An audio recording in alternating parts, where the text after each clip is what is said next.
ஆடி மாதம் பிறந்ததும் அம்மன் கோவில்களில் திருவிழாக்கள் தொடங்கிவிடும். குறிப்பாக தென் தமிழகத்தின் அம்மன் கோவில்களில் ஆடி மாதத்தில் வரும் செவ்வாய் மற்றும் வெள்ளிக்கிழமைகளில் கொடை விழாக்கள், சிறப்பு பூஜைகள் நடைபெறுவது வழக்கம். அதன்படி நெல்லை மாவட்டம் பொன்னாக்குடி ஊரில் செல்வி அம்பாள் கோவில் கொடை விழா கடந்த 6ஆம் தேதி முதல் தொடங்கி நடந்து வருகிறது.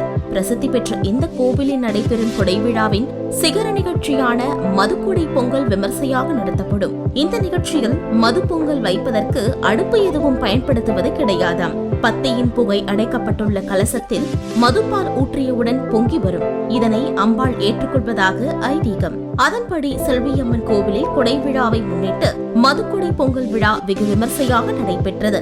கோவில் பூசாரிகள் விரதம் இருந்து தயார் செய்து வைத்த மதுவினை மேலதாளம் முழங்க எடுத்து வந்தனர். தொடர்ந்து மண்பானையில் அதனை ஊற்றவும் அடுப்போ நெருப்போ இல்லாமல் மது பொங்கி வடிந்தது.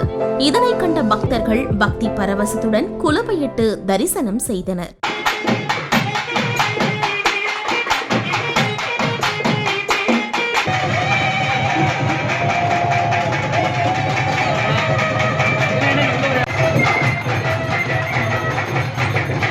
இதுபோன்ற வீடியோக்களை உடனுக்குடன் காண தொடர்ந்து இணைந்திருங்கள் வசந்த் நியூஸுடன்.